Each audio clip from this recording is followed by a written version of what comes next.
What is going on, YouTube? Welcome to the Living Freed channel. My name is Tyler Freed, and in this video, I am in New Mexico right now. I'm headed westbound on I-40, headed into Albuquerque, New Mexico. I deliver there tomorrow morning. I've got a drop there, and then I actually have a pickup out of Albuquerque headed over to California. So these two loads are starting out my week, and so it should be a very good week with these first two loads kicking off my pay period. And for those of you that do follow me, man, I'm really enjoying driving for Crete. I'm really enjoying the owner-operator side of Crete. It's very good. And I'm enjoying it so far. I've been doing it now for almost 3 full weeks, and it is definitely worth it for me, 100%. And you have seen the title. I am going to be talking about how to know what an owner-operator truly makes and how to determine whether it's worth it to switch from being an owner-operator to company driver. I'm going to kind of explain in this video how I determined whether it was worth it or not before I decided to make the leap to become an owner-operator. Now, I'm going to use very basic numbers, and I am going off of the top of my head, so bear with me. You will get the idea, though. You'll get the gist of it by just listening to the entire video. So, who is this video for those of you that are new? It is for people who are not familiar with the trucking business. They're new to trucking, but they aspire to be owner-operators one day. I do believe that this video is perfect for you because a lot of guys do not analyze, they do not do their due diligence before going out and buying or leasing a truck, and they don't really understand what they're truly profiting or whether they're even profiting at all, right? Because it is very true that in a lot of cases, a higher paid company driver will actually make more money with less risk than an owner-operator in a lot of cases. And why is that? Very simply put, is because that owner-operator has way too high of expenses, and I'm going to get into that in this video. So I appreciate all of you for being here. Make sure you like the video. It helps out with the YouTube algorithm if you do that. And if you're not subscribed, please subscribe. Don't worry, I'll get right into the topic, and I'm going to try to make it as short, sweet, and to the point as possible. Thank you for being here. So let me get right into it. How did I determine whether or not trucking or being an owner-operator was worth it to me? Was it, and I had a very good position at Crete. I had a very high rate per mile. I did at Crete. When I was a company driver, I was making a very good rate. I was definitely making $100,000 a year at Crete. Last year, on my 1099, I made $105,000, or not 1099, my W-2, I made $105,000 for the year as a company driver, and that is with taking vacation time and everything. I was making very good money. And why am I even saying that?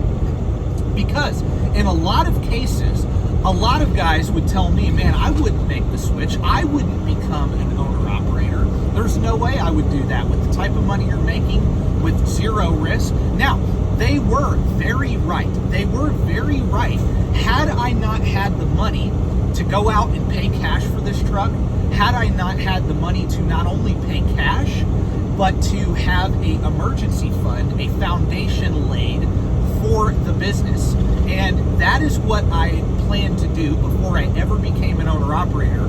I said, look, I'll become one, but I'm not going to take out debt to become one. And it's more than just having a loan. It's not having a loan that's the major reason why I didn't want to have a truck payment if I were going to be an owner-operator. It's because when you have a truck payment, it really cuts into your costs. It also sort of makes you a slave to the truck. I wanted to be an owner-operator and have a low cost of operation and also not have to stress about making a truck payment when I was home. Who wants to do that? You know, if I could make $100 grand a year and not have a truck payment, not have truck insurance, not have to worry about maintaining the truck because the company does that, you know, I just didn't want all of these high costs if I was going to be an owner-operator.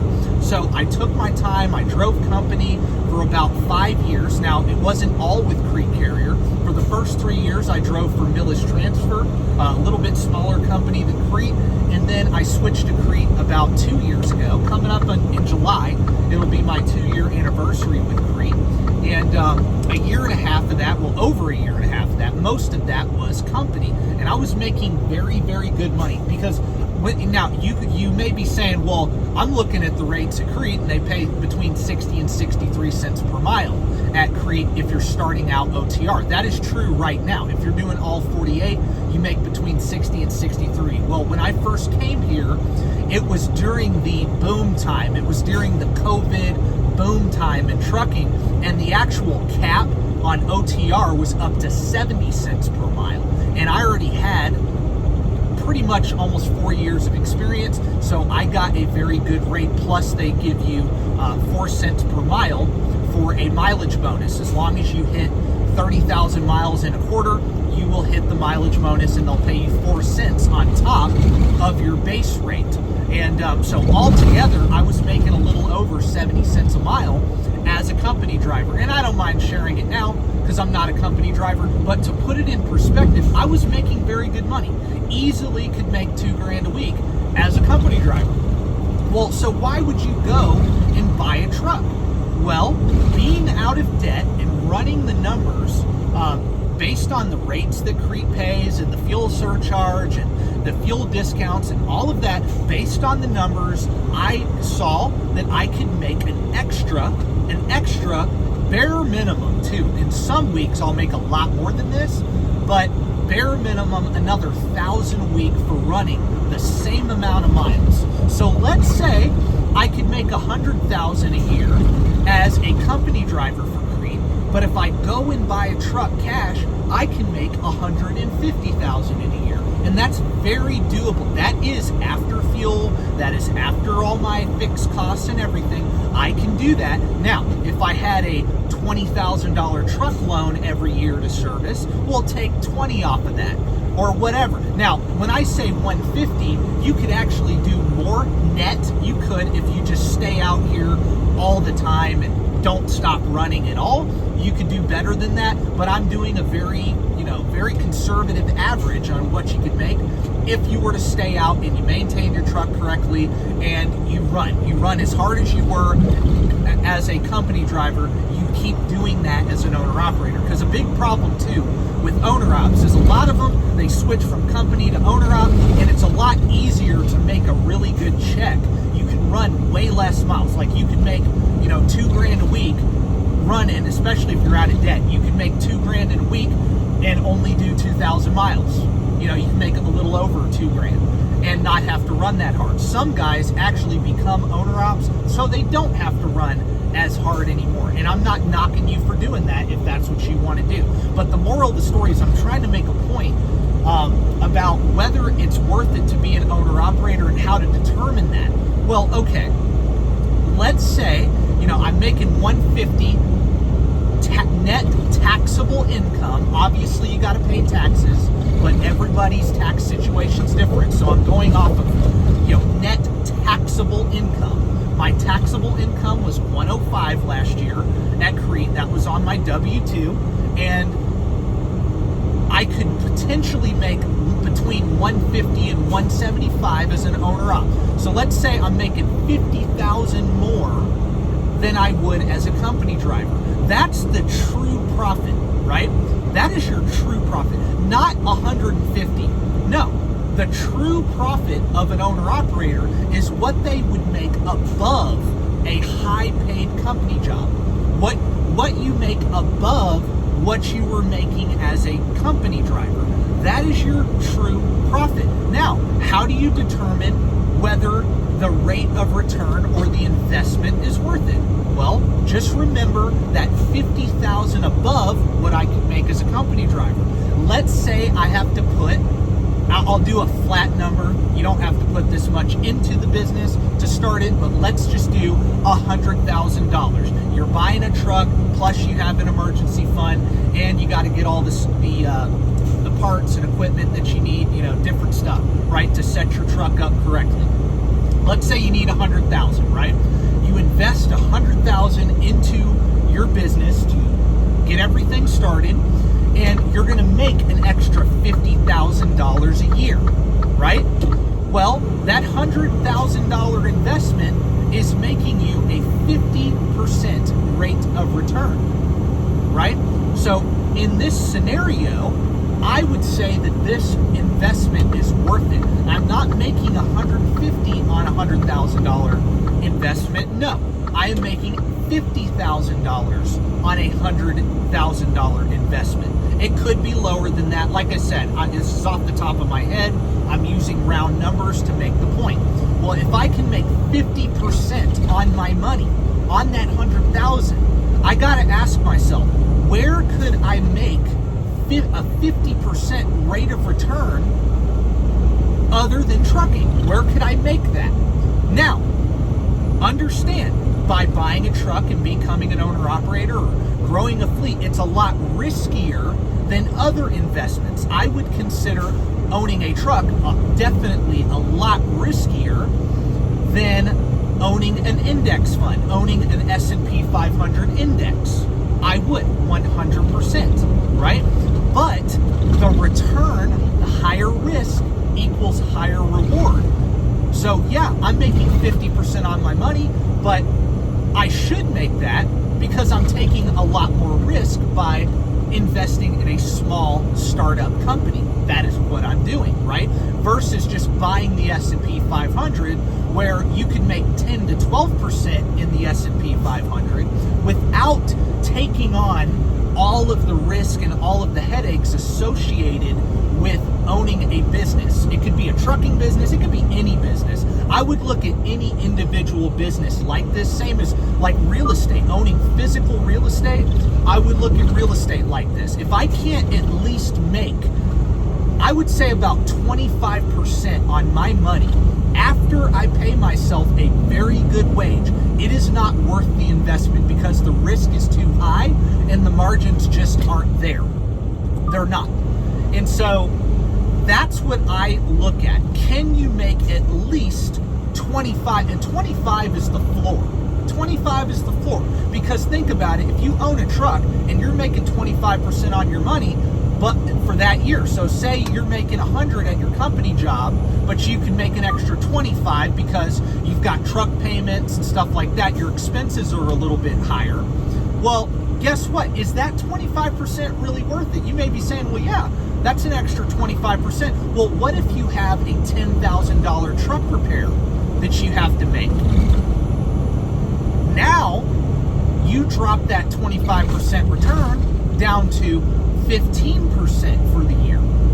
You see where the margin shrinks, and you know, if you're owning a truck, you're going to have repairs, you're going to have maintenance, you're going to have that. Now, you do factor in putting money aside for maintenance and all of that, but sometimes you have even bigger repairs that you got to dip into savings to cover. Well, if I can make an extra 50 versus an extra, 25, because I don't have $2,000 a month in truck payments, that gives me a lot more margin for those breakdowns. If I have a turbo go out, I can cover that. Yeah, it ate into my profit, but I'm still well above my target return, the return I would like to make by taking on this much risk, right? Or that much risk. These are the things that run through my mind whenever I think about an investment. Again, I don't care whether it's a truck or a piece of real estate or a lawn care service, whatever. I'm not going to take $100,000 and invest in a business that's going to make me 15% a year with all the added risk, and you have to work for that money. See, because if I buy an index fund, I don't have to work. I just invest that money and make dividends. I don't work at those companies. Those companies are, those people that work at those companies that I own, they're working for me. That is truly passive income that I'm making. It's a lot lower risk than investing in a small startup. 100% it is. And those of you that don't understand the stock market, I get it. You may be thinking, oh, you're crazy. Owning a truck is better than owning an index fund. Well, in some cases it is. Yes, if you have the money to invest in a trucking business and keep your costs really low, yeah, it is worth it. But if you have to use a lot of debt to get started and you don't have a lot of cash to cover your expenses, if you don't have a low cost of operation and the capital that is necessary to run a trucking business, no matter what size, it could be 1 truck, 1,000 trucks, doesn't matter. You have to be loaded with cash to cover those expenses. And if you don't have that situation, why put your money into a higher risk investment when you don't have to? When you could just drive company, make 80 to 100,000 a year and stack 30, 40, 50% of your income, and then maybe in a few years you'll have the cash to buy a truck and keep your costs down like I'm talking about. It's very important. I have not been doing this very long at all. I have not, but I already can see that if I had a truck payment, it wouldn't be as worth it as it is being debt-free and also having that emergency fund. That emergency fund's a peace of mind, because on this truck that I own, I don't even need my emergency fund for a while. I really don't need it because I do have a 250,000 mile warranty on this truck. I do have that. However, you still want to have that cash. It's very important to have that, 100%. And again, why no debt? I keep reiterating this because I do believe there's a lot of bad advice out there. Like, oh, go purchase a truck, go lease a truck, oh, go get a truck payment. No, I disagree with that. You're setting yourself up for failure. You really are. You're setting yourself up for failure. And why do that when there's a lot of really good company jobs out there where you can make a lot of money with low risk and take your small amount of money that you're able to save from your job and go invest it elsewhere. Go invest it in lower risk assets. And then eventually you can cash out some of that and go buy a truck and become an owner-operator and really make a lot more money. See, because I did say, hey, you can make about $1,000 extra a week, about $50,000 a year extra. That's the floor. That's the floor. You could actually make more than that if you get out here and you run hard and you run just as hard as you were running as a company guy. You could do even better than that. You could, like I said earlier in the video. But the point of this video is to explain how to see whether an investment into trucking is worth it. If you do not have high margins starting out, it is not worth taking on the risk. That is my opinion. If you disagree with that, I don't really care because it's my opinion. But if you like the video, please sub to the channel, like the video, stay tuned for more videos like this in the future. I'm going to be doing a lot more owner-op content since that is what I'm doing now. So I really appreciate each and every one of you guys for being here. God bless.